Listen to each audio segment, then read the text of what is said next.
நேர்காணல் ஒன்றில் சனிக்கிழமையும் வேலை செய்ய முடியுமா என்று கேட்டதற்கு 25 வயது பெண் ஒருவர், அப்படியானால் எனக்கு வேலை வேண்டாம் என்று கூறி வெளியேறியுள்ளார். மேலும் வேலைக்காக தனது முழு திறமையையும் தர தயாராக இருப்பதாகவும், அதே நேரத்தில் 30 வயதுக்குள் தன்னைத்தானே அழித்துக் கொள்ள விரும்பவில்லை என்றும் அவர் வெளிப்படையாக கூறியுள்ளார்.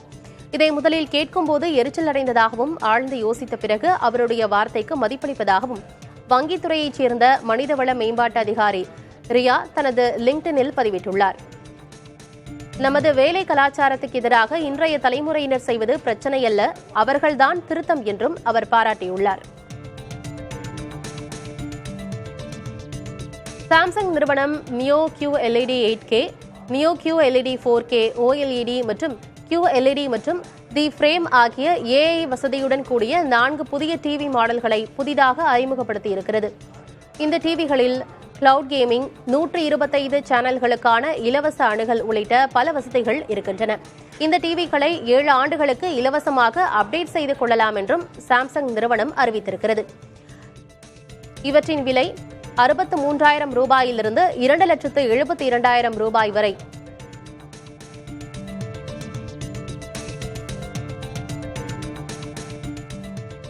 டெல்லியில் தலைமை தேர்தல் ஆணையர் ஞானேஷ்குமாரை பகுஜன் சமாஜ் கட்சியின் தலைவர் மாயாவதி சந்தித்து பேசினார். அப்போது இதர தேர்தல் ஆணையர்கள் சுக்வீந்தர் சிங், விவேக் ஜோஷி ஆகியோரும் உடனிருந்தனர். அரசியல் கட்சி தலைவர்களை சந்தித்து பேசும் புதிய முன்னெடுப்பை தேர்தல் ஆணையம் தொடங்கியுள்ள நிலையில் முதல் சந்திப்பாக மாயாவதியுடனான சந்திப்பு நிகழ்ந்துள்ளது. இந்த சந்திப்பில் தேர்தலின் போது விவிபேட் சீட்டுகளை 100% எண்ண வேண்டும் என்ற கோரிக்கையை மாயாவதி முன்வைத்ததாக தெரிகிறது. ஜெர்மனி நாட்டின் பிரதமராக ஃபிரெட்ரிச் மெர்ஸ் தேர்வு செய்யப்பட்டுள்ளார். நாடாளுமன்ற வாக்கெடுப்பில் தேர்வானதை தொடர்ந்து பிரதமராக அவரை நியமித்து அந்நாட்டு அதிபர் பிராங்க் வால்டர் ஸ்டெயின்மேயர் அறிவித்துள்ளார். கடந்த பிப்ரவரி மாதம் நடைபெற்ற தேர்தலில் கன்சர்வேட்டிவ் கட்சி சார்பில் களமிறங்கிய மெர்ஸ் கூட்டணி கட்சிகளின் ஆதரவுடன் வெற்றி பெற்றார். இதைத் தொடர்ந்து நாடாளுமன்றத்தில் நடைபெற்ற முதற்கட்ட வாக்கெடுப்பில் 310 வாக்குகள் மட்டுமே பெற்று தோல்வியை சந்தித்தார். கூட்டணி கட்சி உறுப்பினர்கள் 18 பேர் ஆதரவு தெரிவிக்காத நிலையில் 2ஆம் கட்டமாக நடைபெற்ற ரகசிய வாக்கெடுப்பில் 325 வாக்குகளை பெற்று பிரதமராக மெர்ஸ் தேர்வானார். இவரது அமைச்சரவையில் பாதுகாப்புத்துறை அமைச்சர் போரிஸ் பிஸ்டோரியஸ் மட்டும் தொடர்வார் என தெரிவிக்கப்பட்டுள்ளது. பிரதமராக தேர்வாகியுள்ள ஃபிரெட்ரிச் மெர்ஸுக்கு பிரதமர் நரேந்திர மோடி வாழ்த்து தெரிவித்துள்ளார். எடப்பாடி பழனிசாமி உத்தரவிட்டால் தனது தலைமையில் போருக்கு செல்ல 1000 இளைஞர்கள் தயாராக உள்ளதாக அதிமுக முன்னாள் அமைச்சர் ராஜேந்திர பாலாஜி தெரிவித்துள்ளார். சிவகாசியில் செய்தியாளர்களிடம் பேசிய அவர், விருதுநகர் மாவட்ட அதிமுகவைச் சேர்ந்த 1000 இளைஞர்கள் துப்பாக்கி ஏந்தி யுத்த களத்துக்கு செல்ல தயாராக இருப்பதாக தெரிவித்தார். மேலும் பயங்கரவாதத்துக்கு எதிராக நடக்கும் இந்த யுத்தத்தில் அதிமுகவின் பங்கு நிச்சயம் இருக்கும் என்றும் கூறியுள்ளார். விருதுநகர் மாவட்ட அதிமுக மேற்கு மாவட்டத்தில் அதிமுக 1000 இளைஞர்கள் எங்களுடைய எடப்பாடியார் கழக பொதுச்செயலாளர் எடப்பாடியுடைய கட்டளை ஏற்று உத்தரவு கொடுத்தால் 1000 பேர் யுத்த களத்துக்கு சென்று துப்பாக்கி ஏந்தி போராடுவதற்கு நாங்கள் தயாராக இருக்கிறோம். போர்க்களத்தில் துணை உதவி செய்வதற்கும் 10 நாள் இடைப்பட்ட துப்பாக்கி பரிசு எடுத்து போர்க்களத்தில் பணியாற்றுவதற்கும் 1000 இளைஞர்கள் எனது தலைமுறையிலே போர்க்களம் செல்வதற்கு நாங்கள் தயாராக இருக்கிறோம் என்பதையும் வடகிழக்கில் இலங்கையின் உள்ளாட்சி தேர்தலில் தமிழரசு கட்சி அதிக இடங்களில் வெற்றி பெற்றிருப்பதால் 40 உள்ளாட்சி சபைகளில் ஆட்சியமைக்கும் வாய்ப்பு ஏற்பட்டிருப்பதாக அக்கட்சியின் பொதுச் செயலாளர் சுமந்திரன் தெரிவித்தார். 58 சபைகளில் போட்டியிட்ட நிலையில் 40இல் வென்றிருப்பதன் மூலம் மீண்டும் தமிழ் மக்களின் நம்பிக்கையை பெற்றிருப்பதாகவும் தெரிவித்தார். இது நடுநிலையான வெற்றி என தெரிவித்த அமைச்சர் சாவித்ரிஸ் போல்ராஜ், அனைத்து மக்களும் சுகமாக வாழக்கூடிய ஊராட்சி மன்றங்களை உருவாக்கும் என கூறினார். கோவை உணவு திருவிழாவில் ஏற்பட்ட சேவை குறைபாடு தொடர்பாக தொடரப்பட்ட வழக்கில் பாதிக்கப்பட்ட பெண்ணுக்கு 1 லட்சம் ரூபாய் இழப்பீடு வழங்க திருப்பூர் நுகர்வோர் ஆணையம் உத்தரவிட்டுள்ளது. கடந்த ஆண்டு கொடிஷியா மைதானத்தில் நடைபெற்ற இந்த விழாவில் முறையான ஏற்பாடுகள் செய்யப்படவில்லை என்று புகார் எழுந்தது. நுழைவு கட்டணம் செலுத்தி ஏமாற்றமடைந்ததாக தனலட்சுமி என்பவர் தொடர்ந்த வழக்கில் டிக்கெட் தொகை மற்றும் வழக்கு செலவுடன் சேர்த்து மொத்தம் 1,05,000 ரூபாய் இழப்பீடு வழங்க ஆணையம் உத்தரவிட்டுள்ளது. 2ஆம் உலகப் போர் வெற்றி கொண்டாட்டத்திற்கான இறுதிக்கட்ட ஒத்திகை நிகழ்ச்சி ரஷ்ய தலைநகர் மாஸ்கோவில் நடைபெற்றது. 2ஆம் உலகப் போர் வெற்றியின் 80ஆம் ஆண்டு நினைவாக வரும் 9ஆம் தேதி மாஸ்கோவின் சிஞ்சதுக்கத்தில் மாபெரும் ராணுவ அணிவகுப்பு நடைபெறவுள்ளது. இதில் சீன அதிபர் ஜி ஜின்பிங் உட்பட 29 நாடுகளின் தலைவர்கள் பங்கேற்கின்றனர். சர்வதேச ட்ரோன் தினத்தையொட்டி ஈரோட்டில் தனியார் கல்லூரி சார்பில் ட்ரோன் போட்டிகள் நடத்தப்பட்டன. திண்டலில் செயல்பட்டு வரும் தனியார் பொறியியல் மற்றும் தொழில்நுட்ப கல்லூரியில் ட்ரோன் சேலஞ்ச் 2025 என்ற தலைப்பில் போட்டி நடத்தப்பட்டது. தடைப்பந்தயம், சுமை தூக்குதல், வான்வழி புகைப்படம் எடுத்தல் ஆகிய 3 நிலைகளில் நடத்தப்பட்ட போட்டியை ஏராளமான கல்லூரி மாணவர்கள் கலந்து கொண்டனர்.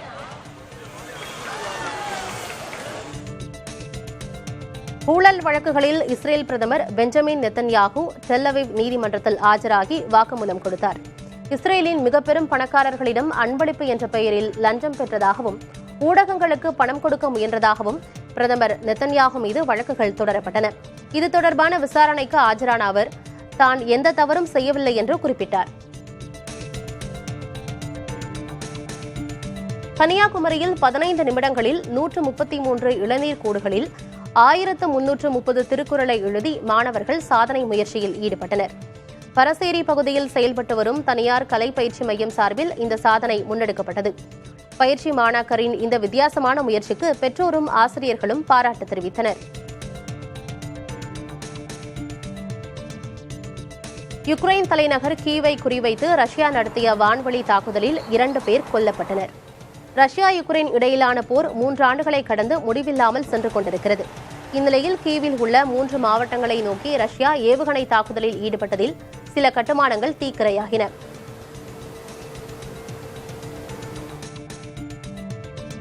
உலகின் மிகப்பெரிய கால்பந்து தொடரை அமெரிக்கா நடத்த திட்டமிட்டிருப்பதாக அதிபர் டிரம்ப் தெரிவித்துள்ளார்.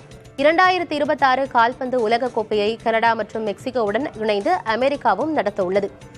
இந்நிலையில் சர்வதேச கால்பந்து சம்மேளன தலைவர் ஜியானி இன்ஃபான்டினோ அமெரிக்க அதிபர் டிரம்ப் மற்றும் துணை அதிபர் ஜேடி வான்ஸை சந்தித்து பேசினார்.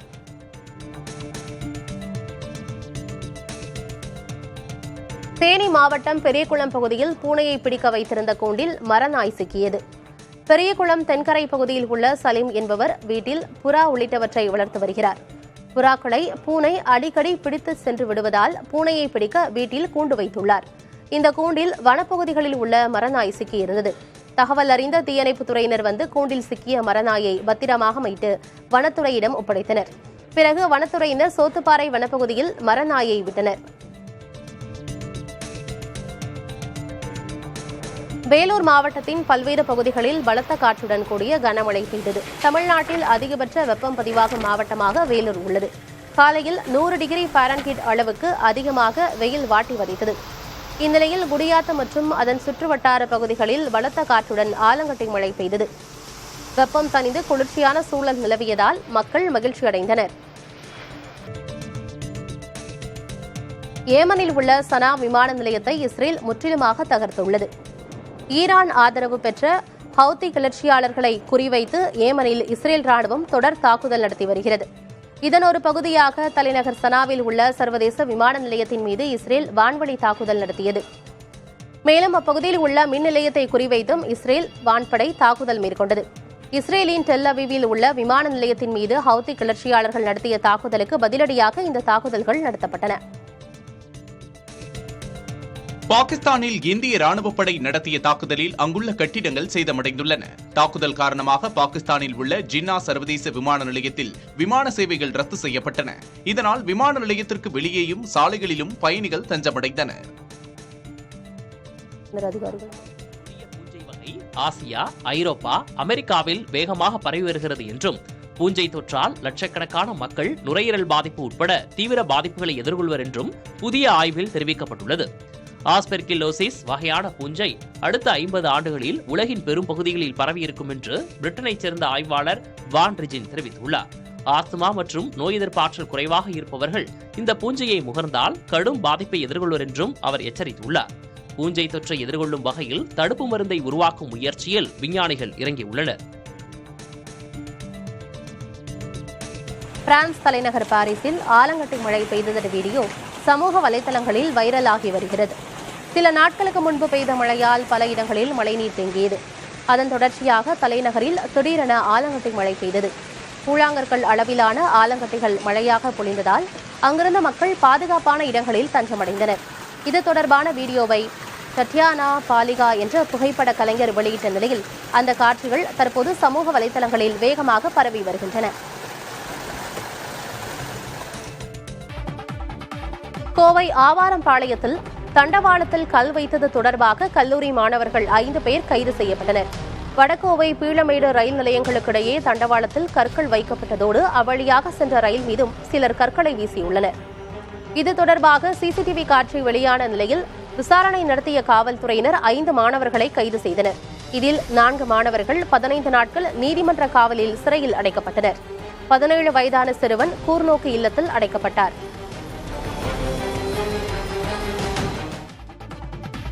தமிழ்நாட்டில் 12ஆம் வகுப்பு பொதுத் தேர்வு முடிவுகள் வியாழக்கிழமை வெளியாகின்றன. தமிழ்நாட்டில் கடந்த மார்ச் 3ஆம் தேதி முதல் 25ஆம் தேதி வரை 12ஆம் வகுப்பு பொதுத் தேர்வு நடைபெற்றது. சுமார் 8,21,000 மாணவ மாணவிகள் தேர்வு எழுதினர். விடைத்தாள் திருத்தும் பணிகள் நிறைவடைந்த நிலையில் தேர்வு முடிவுகள் ஒரு நாள் முன்கூட்டியே வியாழக்கிழமை வெளியிடப்படுகிறது. www.tnresults.nic.in என்ற இணையதளத்தின் வாயிலாக தேர்வு முடிவுகளை தெரிந்து கொள்ளலாம். தேர்வு எண் மற்றும் பிறந்த தேதியை உள்ளீடு செய்து தேர்வு முடிவுகளை பெறலாம். மாணவர்கள் தங்கள் பயின்ற பள்ளியின் வாயிலாகவும் தேர்வு முடிவுகளை தெரிந்து கொள்ள ஏற்பாடு செய்யப்பட்டுள்ளது. தனித் தேர்வர்கள் அவர்கள் விண்ணப்பித்த போது வழங்கிய கைபேசி எண்ணிற்கு தேர்வு முடிவுகள் குறுஞ்செய்தியாக அனுப்பி வைக்கப்படும். தமிழ்நாட்டில் பொறியியல் மாணவர் சேர்க்கைக்கான விண்ணப்ப பதிவு தொடங்கியது.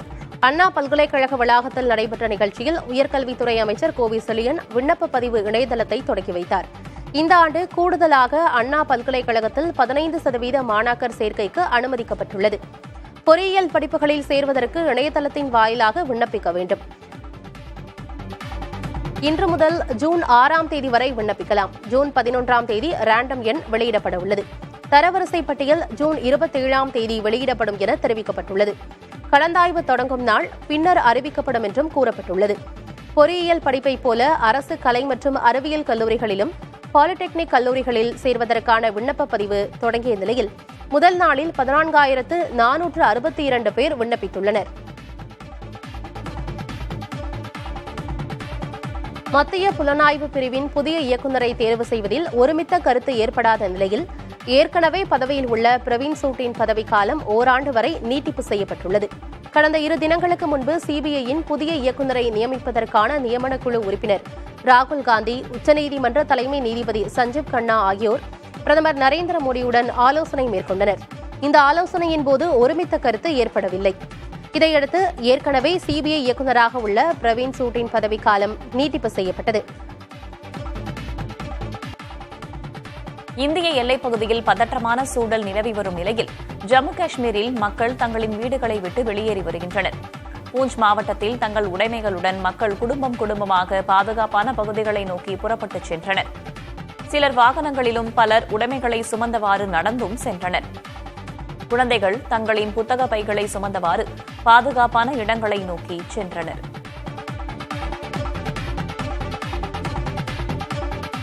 ஆபரேஷன் சிந்தூரை அடுத்து இந்தியா மற்றும் பாகிஸ்தானின் தேசிய பாதுகாப்பு ஆலோசகர்களுடன் அமெரிக்க வெளியுறவுத்துறை அமைச்சர் மார்கோ ரூபியோ தொலைபேசியில் உரையாடியுள்ளார். இந்த உரையாடலின் போது பேச்சுவார்த்தைக்கான வழியை இரு நாடுகளும் திறந்து வைத்து பதற்றத்தை தவிர்க்க வேண்டும் என்று அவர் கேட்டுக் கொண்டதாக அந்நாட்டு வெளியுறவுத்துறை அமைச்சகம் கூறியுள்ளது. தனது உரையாடல் குறித்து எக்ஸ் தளத்தில் பதிவிட்டுள்ள மார்கோ ரூபியோ இந்தியா பாகிஸ்தான் இடையிலான சூழலை உன்னிப்பாக கவனித்து வருவதாக கூறியுள்ளார். அமைதியான தீர்வினை ஏற்படுத்த இரு நாட்டு தலைவர்களுடனும் தொடர்ந்து பேசுவேன் என்றும் தெரிவித்துள்ளார்.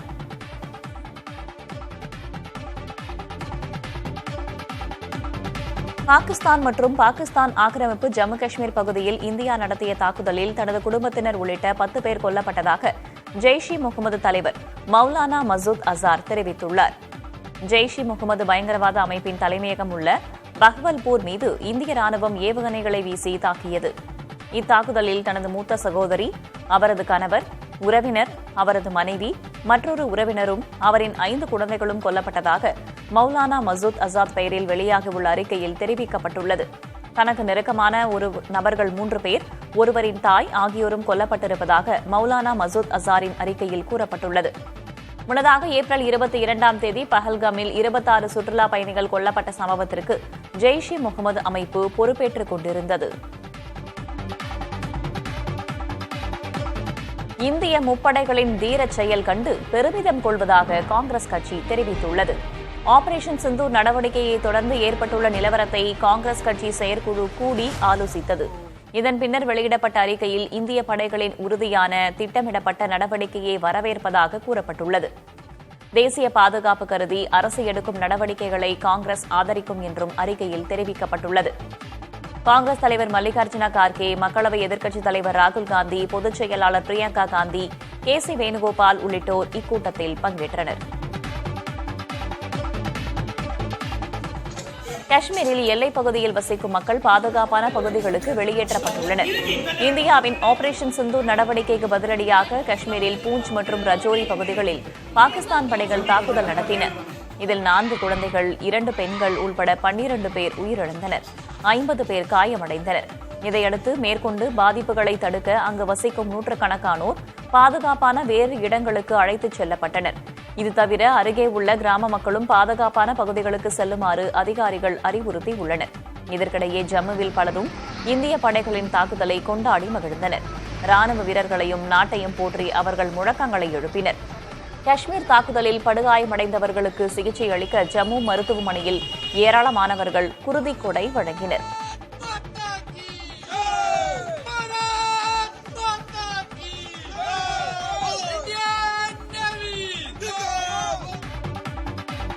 எனக்கு வாய்ப்பு கிடைத்தால் நான் போருக்கு செல்வேன் என்று பாஜக மாநில தலைவர் நைனா நாகேந்திரன் பேசியுள்ளார்.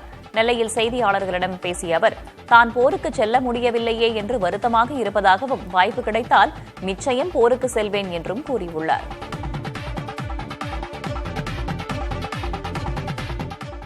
பாகிஸ்தான் மற்றும் பாகிஸ்தான் ஆக்கிரமிப்பு காஷ்மீரில் இந்தியா நடத்திய தாக்குதலை அடுத்து 200 விமானங்களின் சேவைகள் ரத்து செய்யப்பட்டுள்ளன. லே, ஜம்மு, ஸ்ரீநகர், அமிர்தசரஸ், பதான்கோட், சண்டிகர், ஜோத்பூர், ஷிம்லா, ஜாம்நகர் உள்பட 18 விமான நிலையங்கள் தற்காலிகமாக மூடப்பட்டதாக தகவல் வெளியாகியுள்ளது. இண்டிகோ விமான நிறுவனத்தின் 160 விமான சேவைகள் வரும் 10ஆம் தேதி வரை ரத்து செய்யப்படுவதாக அந்நிறுவனம் தெரிவித்துள்ளது. வான்வெளி பரப்பில் நிலவும் அசாதாரண சூழலால் விமான சேவைகள் ரத்து செய்யப்படுவதாக டெல்லி விமான நிலையம் தரப்பில் தெரிவிக்கப்பட்டுள்ளது. பாகிஸ்தான் வான்வெளி பரப்பு மூடப்பட்டுள்ளதால் அந்நாட்டுக்கு இயக்கப்படும் விமானங்களை தற்காலிகமாக ரத்து செய்வதாக கத்தார் ஏர்வேஸ் அறிவித்துள்ளது. 400 ஆண்டுகளாக சாலை வசதி இல்லாமல் அவதிப்பட்டு வந்த வெள்ளகவி மலைகிராம மக்களுக்கு 20 கோடி ரூபாயில் சாலை அமைக்கும் பணி தொடங்கப்பட்டுள்ளது. திண்டுக்கல் மாவட்டம் கொடைக்கானலுக்கு அருகே அமைந்துள்ளது வெள்ளகவி மலை கிராமம். 200 ஆண்டுகளுக்கு முன்பாக கொடைக்கானல் நகரத்தை கட்டமைப்பதற்காக ஆங்கிலேயர்கள் வந்தபோது அவர்களை பல்லக்கில் தூக்கி சுமந்து சென்றவர்கள் இந்த கிராம மக்கள்தான் என்பது வரலாறு. இன்று கொடைக்கானல் நகரம் உலக புகழ்பெற்ற சுற்றுலா தலமாக மாறியுள்ள நிலையில் அந்த நகர் உருவாக உழைத்த வெள்ளகவி கிராமத்தினரோ 400 ஆண்டுகளாக சாலை வசதி இல்லாமல் அவதிப்பட்டு வருகின்றனர். அத்தியாவசிய பொருட்கள் முதல் உடல்நலம் பாதிக்கப்பட்டவர்கள் வரை தோளிலும் தலையிலும் தூக்கி சுமந்து செல்வதே இவர்களின் வாழ்க்கையாக இருந்து வந்தது. இந்நிலையில் வெள்ளகவி மக்களின் 100 ஆண்டு கோரிக்கைக்கு செவிசாய்த்த தமிழ்நாடு அரசு 20 கோடி ரூபாய் மதிப்பீட்டில் சாலை அமைக்க உத்தரவிட்டுள்ளது. இதற்கான அடிக்கல் நாட்டு விழாவை திருவிழா போல கொண்டாடிய மக்கள் பட்டாசு வெடித்து மகிழ்ச்சியை வெளிப்படுத்தினர்.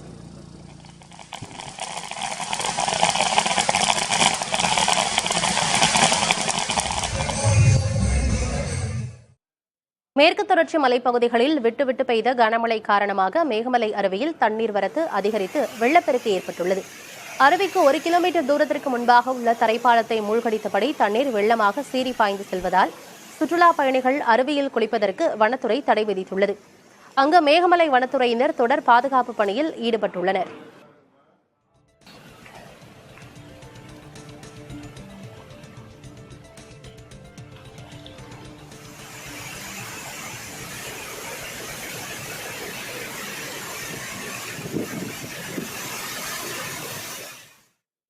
சென்னையில் தங்கம் விலை சிறிய இறக்கம் கண்டுள்ளது.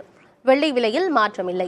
இன்று காலை நிலவரப்படி 22 காரட் ஆபரண தங்கம் கிராமிற்கு 25 ரூபாய் விலை குறைந்து 9,075 ரூபாய்க்கும், 1 சவரன் 200 ரூபாய் விலை இறங்கி 72,600 ரூபாய்க்கும் விற்பனை செய்யப்படுகிறது. வெள்ளி விலையில் மாற்றமில்லாமல் 1 கிராம் 111 ரூபாய்க்கு விற்கப்படுகிறது. சர்வதேச சந்தையில் நிகழும் ஏற்ற இறக்கங்கள் ஆபரண தங்கத்திலும் எதிரொலிப்பதாக கூறப்படுகிறது. நாட்டின் பல்வேறு நகரங்களில் மின்சாரம் துண்டிக்கப்பட்டு போர் பாதுகாப்பு ஒத்திகை நடைபெற்றது. தலைநகர் டெல்லியின் மோத்தி நகர், கான் மார்க்கெட் உள்ளிட்ட பகுதிகளில் மின்சாரம் சிறிது நேரம் துண்டிக்கப்பட்டது. அதேபோல மத்திய பிரதேசத்தின் குவாலியர், குஜராத் மாநிலத்தின் சூரத், இமாச்சல பிரதேசத்தின் ஷிம்லா உள்ளிட்ட இடங்களில் பாதுகாப்பு எச்சரிக்கைக்கான சைரன் ஒலித்த பின்னர் மின் விநியோகம் துண்டிக்கப்பட்டு ஒத்திகை நடைபெற்றது.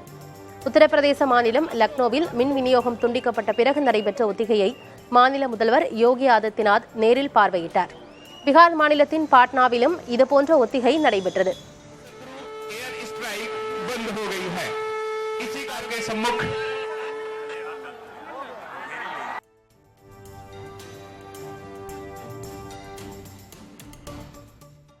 பஹல்காம் தாக்குதலில் அப்பாவிகளை கொன்றவர்கள் அளிக்கப்பட்டதாக பாதுகாப்புத்துறை அமைச்சர் ராஜ்நாத் சிங் தெரிவித்தார். பாகிஸ்தான் நிலைகளை தாக்கியதன் மூலம் இந்திய ராணுவம் வரலாற்று சாதனை படைத்ததாகவும் அவர் குறிப்பிட்டார். ஆபரேஷன் சிந்தூர் குறித்து டெல்லியில் பேசிய ராஜ்நாத் சிங் இந்தியா தன் உரிமையை நிலைநாட்டியதாக தெரிவித்தார். வரலாற்று சாதனை படைத்த சிறப்பாக செயல்பட்ட ராணுவ வீரர்களுக்கு சல்யூட் அடிப்பதாகவும் அமைச்சர் ராஜ்நாத் சிங் பேசினார். அப்பாவி மக்களை கொன்றவர்கள் அதற்கான விலையை கொடுத்திருப்பதாக தெரிவித்த அமைச்சர் ராஜ்நாத் சிங் பிரதமர் மோடியால் தான் இந்த தாக்குதல் சாத்தியமானதாக தெரிவித்தார். இந்தியா தன்னை தற்காத்துக் கொள்வதற்கான உரிமையை தாக்குதல் மூலம் நிரூபித்துள்ளதாகவும் அமைச்சர் ராஜ்நாத் சிங் பேசினார். सिविलियन पॉपुलेशन को जरा भी प्रभावित न होने देने की संवेदनशीलता भी हमारी सेना ने दिखाई है. हमारे सेना के जवानों और अधिकारियों को पूरे देश की ओर से मैं साधुवाद देता हूं और सेना को संपूर्ण संबल प्रदान करने के लिए अपने प्रधानमंत्री माननीय नरेंद्र मोदी जी को भी मैं साधुवाद देता हूं. திமுக ஆட்சி வழக்கமான ஆட்சி அல்ல, அனைவரின் வாழ்க்கை தரத்தை உயர்த்தும் ஆட்சி என முதல்வர் மு க ஸ்டாலின் தெரிவித்துள்ளார். சென்னை கோட்டூர்புரத்தில் உள்ள அண்ணா நூற்றாண்டு நூலகத்தில் நாடு போற்றும் 4 ஆண்டு தொடரட்டும் இது பல்லாண்டு என்ற தலைப்பில் திமுகவின் 4வது ஆண்டு நிறைவு விழா நடைபெற்றது. இதில் பங்கேற்ற முதலமைச்சர் மு க ஸ்டாலின் திமுக அரசின் 4 ஆண்டு சாதனைகள் என்ற குறும்படத்தை வெளியிட்டு பார்வையிட்டார். பிறகு நலத்திட்ட உதவிகளை வழங்கிய அவர் தான் செய்ய வேண்டிய திட்டங்களும் கடமைகளும் நிறைய இருப்பதாக கூறினார். என்னை பொறுத்த வரைக்கும் நம்ம திட்டங்கள் மூலமா மக்களுக்கு பயன்படக்கூடிய மட்டுமல்ல, சமூக பயனும் அதனால் சென்றடையணும். அதுதான் எங்களுடைய நோக்கம். சிம்பிளா சொல்லணும்னா இது வழக்கமான ஆட்சி அல்ல, அனைவருடைய வாழ்க்கை தரத்தை உயர்த்துகிற ஆட்சி. இந்த ஆட்சி என்னாலும் தொடர உங்கள் ஆதரவும் உங்களுடைய அன்பும் என்றும் எப்போதும் தேவை. இந்த 4 ஆண்டு காலத்துல எல்லாத்தையும் செஞ்சுட்டு தான் நான் சொல்லி முடிக்கல. இன்னும் செய்ய வேண்டிய கடமைகளும் திட்டங்களும் நிறைய இருக்கு. இந்த ஆட்சி காலத்துல இன்னும் ஓராண்டு இருக்கு. அதை கடந்து உங்க ஆதரவு அடுத்த சட்டமன்ற தேர்தலில் வென்று திராவிட ஆட்சி தான் தொடரப் போகுது. அதனாலதான் நாங்க சொல்றோம், நாடு போற்றும் 4 ஆண்டு தொடரட்டும் இது பல்லாண்டு எவ்வளவு முழக்கமா வச்சிருக்கிறோம். ஆணையிடுங்கள், தமிழ்நாட்டை அரையணையில் வைத்து பாதுகாத்திட திராவிட முன்னேற்ற கழகமும் இந்த ஸ்டாலினும் இருக்கிறேன். இந்திய கிரிக்கெட் அணியின் கேப்டன் ரோஹித் சர்மா சர்வதேச டெஸ்ட் கிரிக்கெட் போட்டிகளில் இருந்து ஓய்வு பெறுவதாக அறிவித்துள்ளார். இங்கிலாந்து அணியுடனான டெஸ்ட் தொடரில் கேப்டன் பொறுப்பு மாற்றப்படலாம் என தகவல்கள் வெளியான நிலையில் அவர் ஓய்வு அறிவிப்பை வெளியிட்டுள்ளார். 38 வயதாகும் ரோஹித் சர்மா இந்திய அணிக்காக 67 டெஸ்ட் போட்டிகளில் விளையாடி 4301 ரன்களை குவித்துள்ளார். 12 சதங்கள் மற்றும் 18 அரை சதங்களை அவர் அடித்துள்ளார். ஒருநாள் போட்டிகளில் அவர் தொடர்ந்து விளையாடுவார் என தெரிவித்துள்ளார். இங்கிலாந்து அணிக்கு எதிரான 5 போட்டிகள் கொண்ட டெஸ்ட் தொடரில் பும்ரா, ராகுல், சுப்மன் கில், ரிஷப் பந்த் ஆகியோரில் ஒருவருக்கு கேப்டன் பொறுப்பு வழங்கப்படும் என எதிர்பார்க்கப்படுகிறது.